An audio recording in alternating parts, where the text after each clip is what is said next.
So when I talked about chattel slavery initially and focused on the transatlantic slave trade, I saw some of y'all trying to check me. And listen, if you thought I left something out, you're right to speak on it. Because if I'm going to talk about Black displacement, I can't leave out how we were trafficked across every direction, not just the Atlantic. But let's be very clear. There were no untruths in what I said. What I shared was one part of a much bigger system. So today I'm going to break down the other part, one they rarely talk about, the Arab slave trade. Most of us are taught about the transatlantic slave trade, right? Where European nations kidnapped and enslaved over 12 million Africans and shipped them to the Americas. But long before that started, another massive slave system was already in place, the Arab slave trade. This began around the 7th century, just after the rise of Islam, and it lasted for over 1,200 years. That's twice as long as the transatlantic slave trade. Millions of Africans, estimates say anywhere from 10 to 20 million, were taken from East, Central, and parts of West Africa and sold across North Africa, the Middle East, Persia, the Arabian Peninsula, and even parts of India, Pakistan, and Southeast Asia. Here's the key thing. This wasn't one single trade route. It was a whole network made up of two major routes that we're going to break down next. So we're going to talk about the trans-Saharan slave trade, which is just the first part of the Arab system.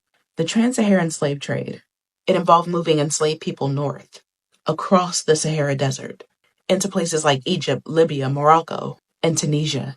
And this was done through caravans, which, if you don't know, included huge groups of camels and traders moving through brutal desert conditions. People walked for hundreds of miles in chains without enough water or food.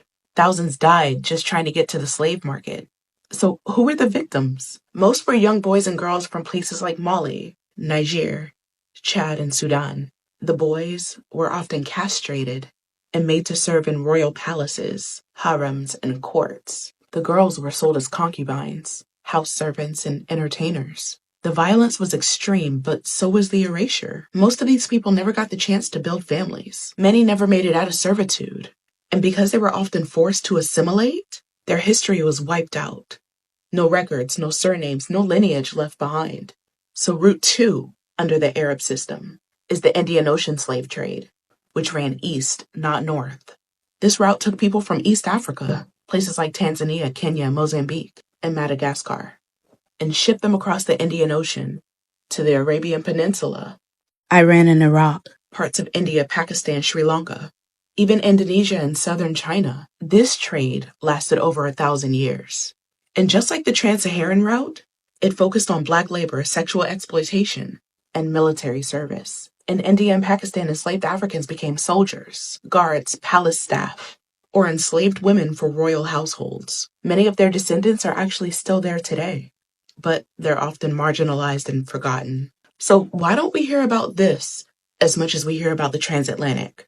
One word: erasure. Many enslaved men were castrated, so they couldn't have families. Others were absorbed into Arab and Asian societies, renamed, converted, and stripped of all identity. There was no diaspora like we see in the Americas, because so many people were intentionally erased.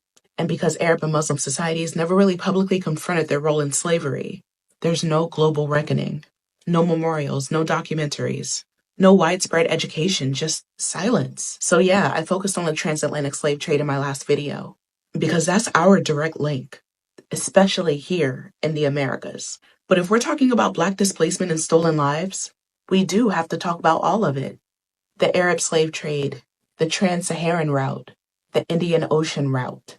3 names, 1 system, one long history of Black people being stolen, used, erased, and never properly accounted for.